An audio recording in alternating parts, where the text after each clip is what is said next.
Tekken series. The fighting game industry Right, is so this extremely is something large. to look forward to. And now we move on to the bans and picks, and we see an Evelyn ban from Detonation FM. Not really surprising, since that Evelyn is the most played champion by Prime Pocket. He played it almost 300 times in his solo queue, and Evelyn is always a threat, especially when you want to feed your mid laner, right? Right. I mean, and particularly for Detonation FM, I personally think that Det FM had a lot of problems against pick compositions, and so champions against LeBlanc and TF worked extremely well against Det FM. So it's no surprise here that they do ban the Evelyn, and I think that it is a smart choice coming out from the Japanese side. And Jax is also another standard ban. I think we can expect the Jax and the Kassadin to be banned on the side of Prime Sentinel. And a Lee Sin ban as well, and perhaps it is surprising because they are the blue team. Detonation FM is the blue team, so they could have first picked Lee Sin, but they opted to ban it. Why is this? Well, what they might be trying to do is they might be trying to ban 2 or 3 junglers and then first pick the Elise. And what the Elise does is, I mean, Elise is a tier 1 jungler, first of all, but she also allows early scouting. Elise is one of the few champions that can buy a green ward early.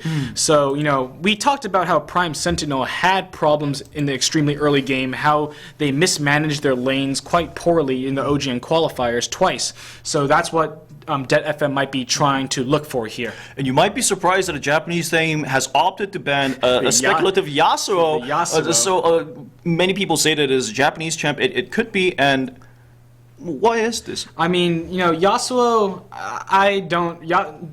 Detonation FM doesn't have any particular history against Yasuo. None of the teams played him very well. But Rabbit is a fairly good Yasuo player, if I recall. The LeBlanc is also not a surprising ban because that is one of Seros's big champions. But, you know, speaking of Seros's big champions, Lulu is one of them as well. And Udaport can play that in the top lane. So that's an extremely, as well as Rio Silva in the support. So that's an extremely strong flex pick right now. Right.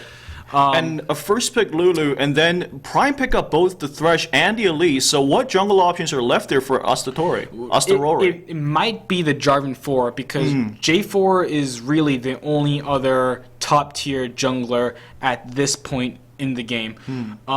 We might see something else. We might see a Vi, for example, because I know that Astarori does like playing Vi.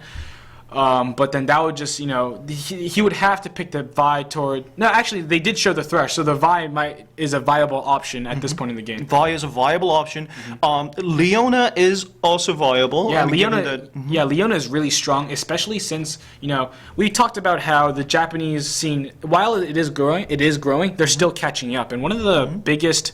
You know, with a challenger circuit, with a developing scene, one of the biggest problems with these inexperienced teams is trying to find sources of engage. That's why Leona was, I believe, one of the highest pick ban rates, mostly pick rates, in the League of Legends Japan League, the LJL.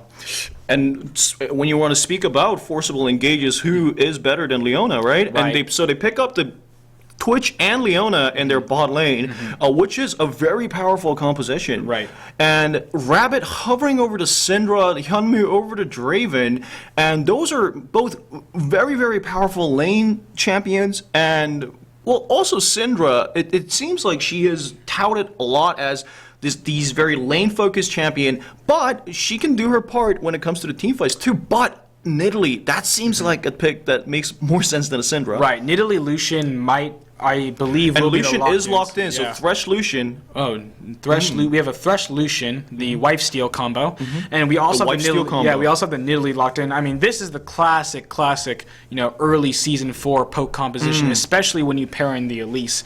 And I mean, again, I think we might be looking for.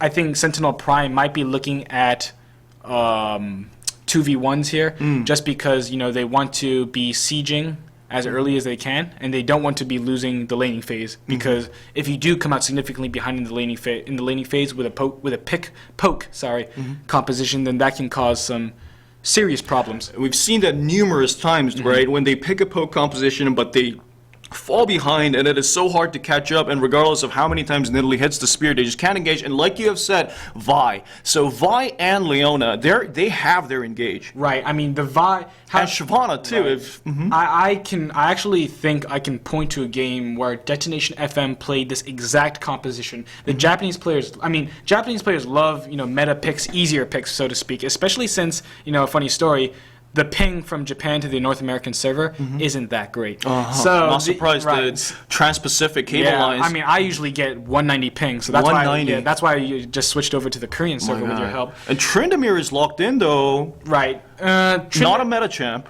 Not a meta champ, but Tryndamere is a good split pusher, and when you want to take pressure off of the 4-man pick composition of Nidalee, Lucian, Thresh, and Elise, it's not a bad pick. The only thing is that Tryndamere won't become a threat into the late game, and he's also very predictable, so it's not that hard to shut Tryndamere down. If Detonation decides to 2v1 these lanes, they can think about constantly just camping the Tryndamere lane and really going after Gom, which in Korean means bear, this game. I am very impressed though by the composition that Detonation FM managed to pull. Is that there is synergy between all the picks, right? There is the engage, and the great synergy between either Vi Lulu and Vi Shyvana. Excuse me, Vi Lulu and both Vi Shyvana Lulu have great synergy as well. And with Leona's forced engage and Twitch can pretty much free deal, right? Right. I mean, Shyvana has the Dragon's Descent, of course. Vi has two knockouts, in fact. I think the name of the game, and we don't know, especially since these are challenger teams, but based on the team compositions alone, if the side of Prime Sentinel do not ward their flanks, they're dead. And that's because if you don't have a Morgana on your side, because you first picked the Thresh, and obviously there are counterplays. When you have a Thresh, there are counterplays to both Vi and Shyvana, in the champion matchup. However, if you don't ward your flanks and you don't take the appropriate amount of caution in ensuring that you're not going to get dove at extremely awkward angles from either Shyvana and or Vi, especially with the wild growth from Leona, that just spells danger for any team. I actually think that this might be a slight the Tryndamere pick might be a slight disrespect pick almost. Right, and moving on to the NLB Spring, just as a brief review over spring season, the most amount of involvement in First Blood, CJ Frost Swift, 13 times in 20 games. Not surprising given that Swift is a jungler and he is a very aggressive early game jungler. Most First Blood as well is Swift, 7 times in 20 games. And also Samsung White, which was formerly known as Samsung Ozone, 7 times in 19 games. The most amount of First Blood given is also CJ Antiplay's Daydream, 4 times, but 5 people are tied there, so perhaps Daydream might feel a little undone that he was mentioned first. Most kills in a game, KT Bullet scored, not surprising, that 16 kills off his Lucian. The most amount of death tops Rizzle, 9 deaths on his Lucian, and also, not surprising, CJ Frost Swift, 9 deaths off his Lee Sin. So just interesting numbers over here, but I just want you to speak a little more about the compositions, though, that you have mentioned that Prime Sentinel has to be careful to ward their flanks, and that just seems like a risk that comes with picking a Nidalee. Right, I mean, there's no such thing in this game, in this particular matchup, there's no such thing as a superior late game composition, because even though Nidalee does become extremely strong in the late game, that all goes to naught if the Shyvana, if Eudaproid, and Saros, right? We talked about the stars of the team. Eudaproid on the Shyvana, Saros on Lulu. If they can get their appropriate flanks and skill shots, and if they can execute the appropriate combos onto the side of Prime Sentinel, Sentinel's dead instantly. So, basically, the game plan for Sentinel, they grab their early Thresh and their early Elise, right?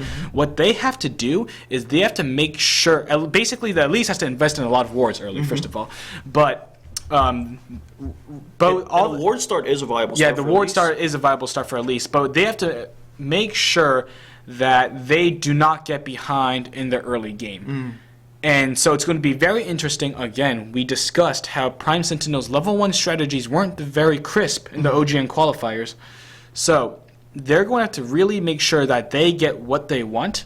You know, I profess that I myself do not know exactly what kind of lanes that they would want. I think it depends on the individual matchups and how comfortable they would be playing against against these Japanese players. Who, you know, to be honest, these Koreans might be thinking that the Japanese aren't up to their level.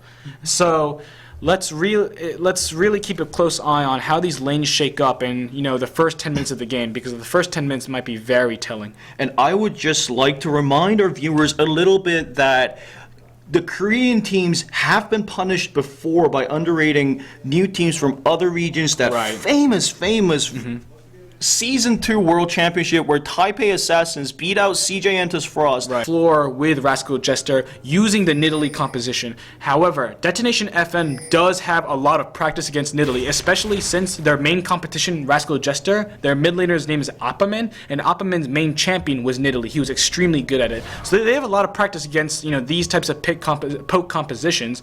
So, while I would still give the edge to the Koreans right now, I'm very interested to see how the boys from Japan do. And you have spoke about the level 1 strategy of Prime Sentinel, and you have said that it is vital that they buy a lot of wards, but we see a Door and Shield Star from Thresh. Could this make some difference? Although we do have the trinkets, but it seems like an extra ward or two just never always helps you out. I mean, it just looks like they're going to be slightly ambivalent about these lanes, and they've already, you can see the pings going down, so they've already spotted the Vi and the Shyvana in the bottom lane. So when you see both the Vi and the Shyvana in the bottom lane, you can already tell that the duo lane is going to go bottom, because that's just how that's just the way the early game works right now. So I mean, we should expect 2v2 lanes unless maybe 1v2 lanes. I'm not exactly sure how these lanes are going to go out right now. Going with a very nice early ward, so they'll be able to spot out the first buff of Detonation FM, and that is some very vital information in terms of trying to figure out what lanes they want to get. The big thing, however, I would like to point out here is the fact that Golm on his Tryndamere took Ignite instead of Teleport. So we all know how strong of a summoner spell Teleport is, and one of the reasons why Teleport is a summoner spell is A, because other top laners are taking Teleport, and in the late game the utility of Teleport is basically unmatched, and B, because level 1s can go so wrong so quickly, you always want to take that Teleport so you can travel with the jungler and then go back to your pushed wave as early as possible.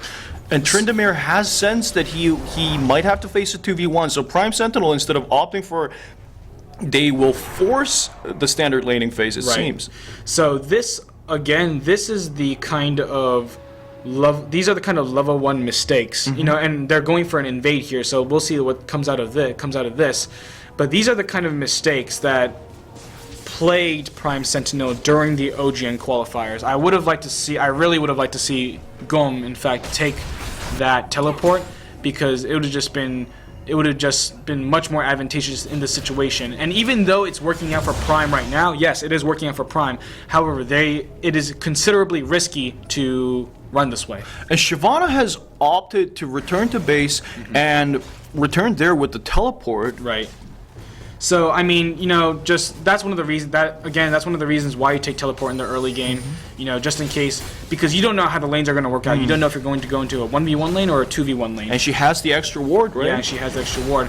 I think the big thing to focus on here is the fact that because Golm didn't have the Teleport, and therefore since Star had to come to the red side jungle with them, Hyunmu, the AD carry for Prime Sentinel, has been starved out of CS. So, the CS count is 18-5 right now, as you see on your screens. And that's pretty bad for a Lucian Thresh lane that generally likes to get ahead early.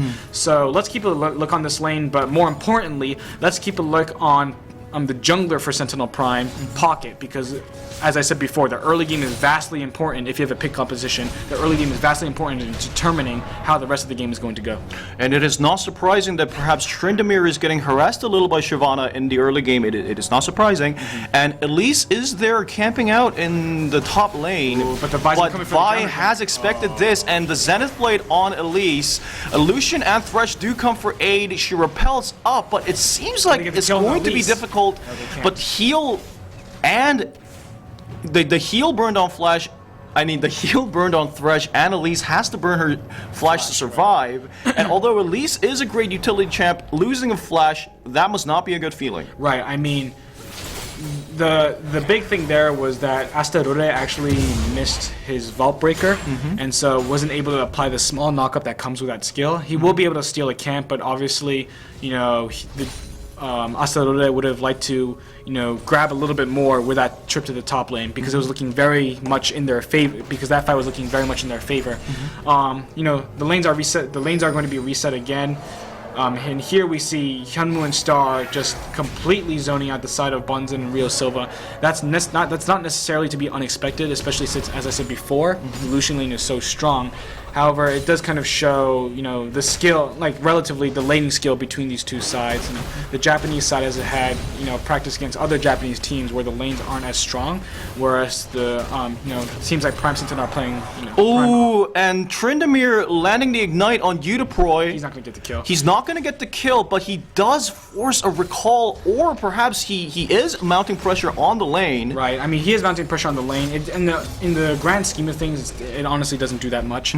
But as I was saying before, Prime Sentinel has a training partner in Prime Optimus, and Prime Optimus was an OGN. And it seems like the Zenith Blade has fallen on Lucian, but Thresh using the Dark Passage, just getting Lucian out of the jam, and Death Sentence lands on Leona. It seems like she is. Oh, but the top lane dive, it does not seem like Shyvana can escape, and she doesn't. Nice little kill there from Prime Sentinel. Yeah, I mean, it should have been, it honestly should have been pretty obvious. It should have been obvious. Pocket was coming to dive him, especially since Pocket was full health. And really, Astaroth should have been in position for that gank. Unfortunately, they weren't. Now, the Tryndamere, Golem got that kill, and he now got his Blade of the Rune King. So things are not looking good because when dive the Flay, perhaps a bit of a mechanical mistake, but she does manage to slow Twitch down, burns the flash off Twitch, and it seems like Detonation FM seems to be giving up a lot in this laning phase. Well, yeah, I mean, on the other hand, he'll be able to heal up with the procs from and the Bunzen actually decides to recall right here, but the Star on his Thresh, he actually did burn the Ignite, so not a horrible trade right there. Again, but this also allows Hyunwoo and the Star to push in the lane safely and then recall. So we're going to be seeing an even larger advantage for Prime Sentinel's duo lane. So I mean, things basically going exactly how Prime Sentinel wants, and hopefully Astaroth can get something going. It seems like the top lane, though, is in a bit of a trouble from the Detonation FM's perspective, that now Tryndamere with the Blade of the Ruin King and with his Q, he has the superior sustain. He's up in CS, yet the lane is pulled towards his side. Right. It's a frustrating situation if you're a top laner. Right. I mean, he doesn't have the Blade of the Ruin King yet. He has the Pirate's the Cutlass. Excuse me. He does have the Cutlass. But you are exactly right about the way the lane is pushed, because what Udaproid saw that Golem actually recalled, and he wanted to push the lane all the way to the turret. Unfortunately, he was not fast enough or decisive enough to do that, and that means that Golem is now 19, almost 20 CS, so basically nearly 2 kills ahead of Udaproid at this point. And how frightening is a fed Tryndamere if you are an AD carry? I mean, I remember so many of my solo queues that I would win my bot lane, but the top lane Tryndamere on the other team would get so fed, and he just blaze slashes towards me, and he just rips me into pieces. Right, I mean, fortunately for Detonation FM, there are multiple sources of hard crowd control on this team, but obviously, Tryndamere having 2 kills basically, is never an ideal situation. However, fortunately, Zenith Blade, but maybe she might have to take a little too much damage from the minions. Hyunwoo kiting well, and the Star also being able to hold back Twitch so that he can't deal so much damage. The Flay now there, Twitch does not have his flash. It seems like he can't avoid death, and Rio Silva is in trouble as well, and it seems like the bot lane will be swiped. Right, I mean, mechanical mistakes. It wasn't really a mechanical mistake, as it was just a mistaken appraisal of the situation. They thought that they could go in. It's especially puzzling that Rio Silva decided to use the exhaust onto Hyunwoo after Hyunwoo started turning back, because I understand that you want to use it after the relentless pursuit, so the dash doesn't clear the exhaust, but I still think that Rio Silva and Bunzen could have played that much better. They shouldn't have overextended like that, to be completely honest. So 3 early kills going over, and a bunch of CS leads going over to the side of. But maybe Bunzen might be able to pick him off here, but won't be. And Thresh there, great roam there, now zoning out Lulu, and Lulu really doesn't have much to go, and this will force... Nice flash. But nice flash Q, and the Vi ultimate landing over there. Great counter game from Astarore. Right. I mean, there's really nice vault breaker to get in there. And Vault breaker? yeah, the vault breaker to get in there. Haha. But then the Excuse me. Yeah. Keats is on fire today. Just trying to get more out of you, brother. Yeah. I mean, that was a good pick return kill, and it was not necessarily a good return kill. Let's just say it was a necessary return kill because Detonation FM was slowly losing control of this game. Det FM is a team that knows how to play from behind, though. They frequently they do have pretty weak lanes, but then they've been able to, manage the map very well. So, they lost the dragon, and the game is looking heavily out of their favor. But let's give them a few more minutes before we start to call anything drastic.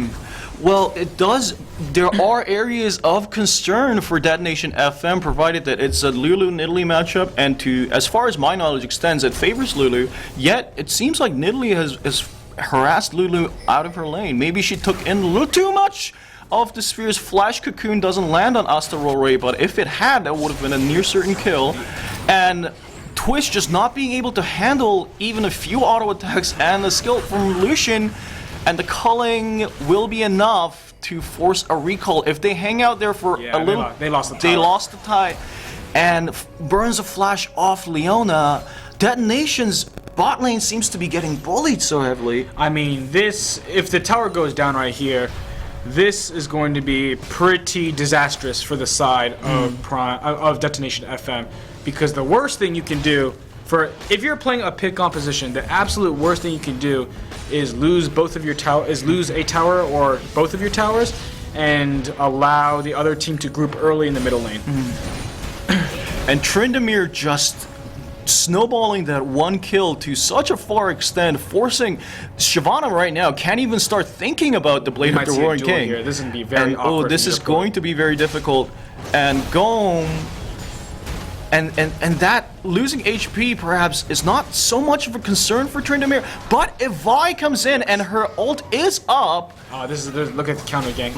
Nice little counter gank there, Pocket. Fortunately, the cocoon does miss, and we will see Gome just start restoring health. I still think that Detonation is making some of the right moves, just the execution hasn't been very good.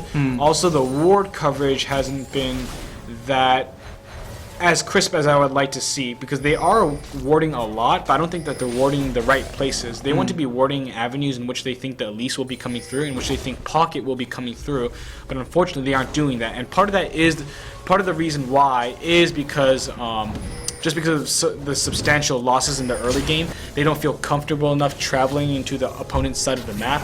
And that's understandable, but still, when you're playing against... And just look at the damage from Lucian. Twitch losing almost 60% of his health from 2 skill combos and 4 auto attacks. Well, granted, that is a lot.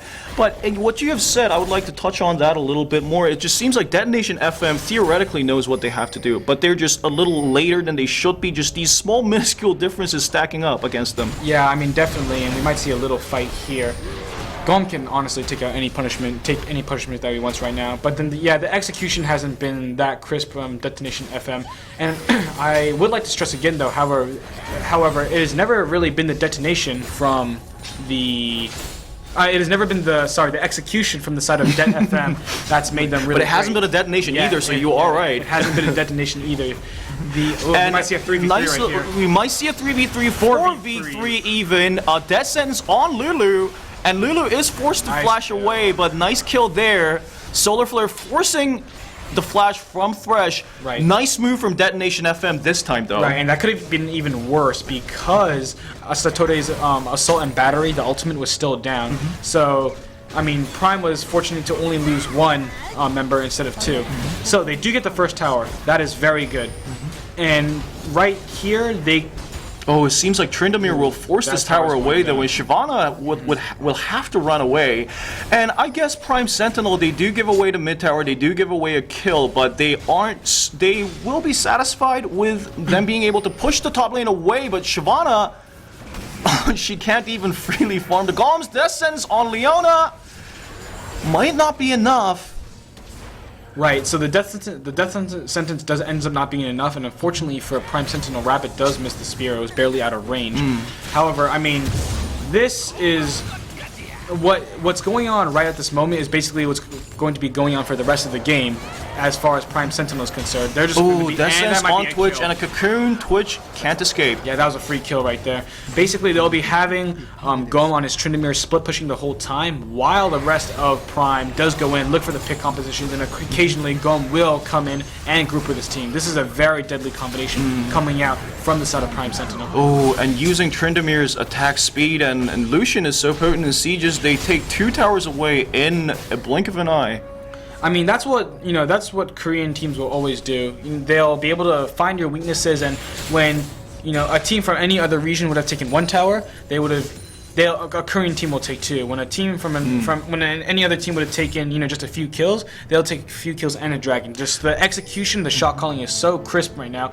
Now Gom just gets to rotate to a free lane. They keep feeding him CS, 140 CS at about 16 minutes. That's a substantial amount of creeps. For Gom, he's extremely fed right now. I mean, the Blade of the Rune King already done, and I believe he probably has about 1,000 gold, 1,000 plus gold in the bank right now. So, even though the kills are relatively even, Prime Sentinel is looking like they're going to be very comfortable going to the 20-minute mark, and already, at 16:15, there's about a 5k gold deficit for Detonation FM. And you take a tower away from us, we'll take 3 from you. Right. Lannisters always pay their debts, but do. Koreans will always take their towers. I mean, this is really quite beautiful play coming out from Prime Sentinel, because And the dragon is up, crisply taking it away. right, and that's a free dragon right there. I mean, just look at the ward coverage from the side of Prime Sentinel. They're not even warding that deep into Detonation FM side of the map, but they are warding the flanks. Remember what we talked about? That's half health with just 1 spear, and I mean.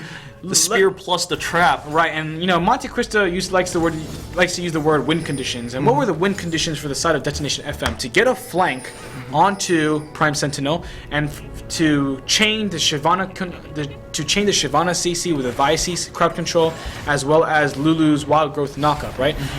But because this might be another Descends kill, on that's Leona, another kill. and the burst from Lucian and Elise is enough to take down Leona, one of the tankier champions. Yeah, I mean, and this game is getting out of control.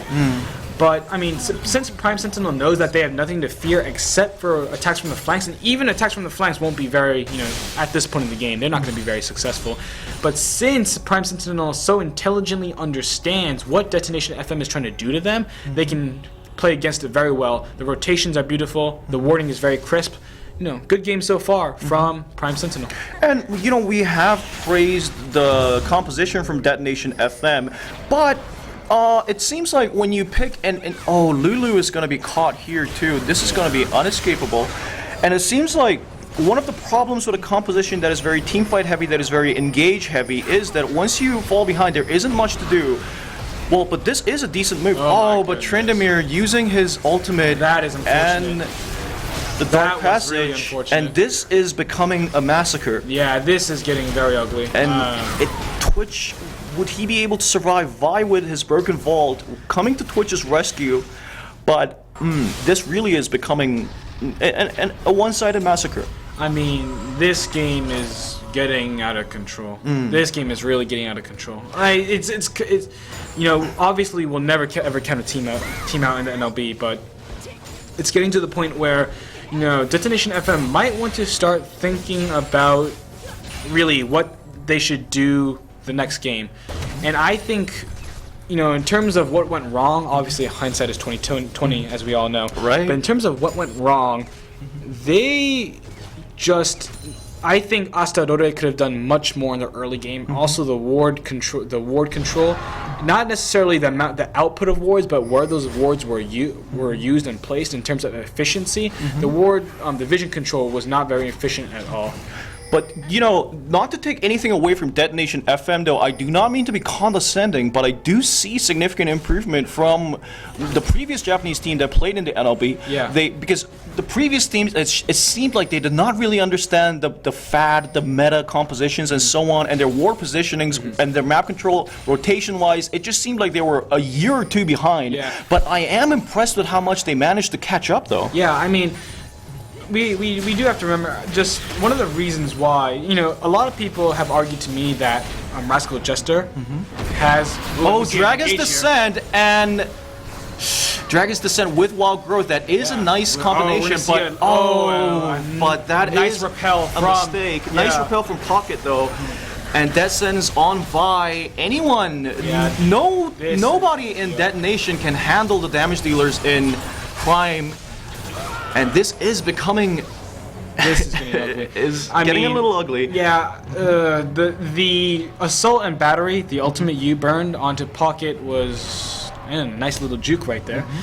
The Assault and Battery burned onto Pocket was not intelligent. Right. That should not have happened. And even, like, the thing was that Detonation FM knew, and we're going to see the Baron go down for free right here, that FM knew that the other members were coming, so there was no point really in burning the repel. Like, it didn't really accomplish anything in terms of trying to make something happen on the map.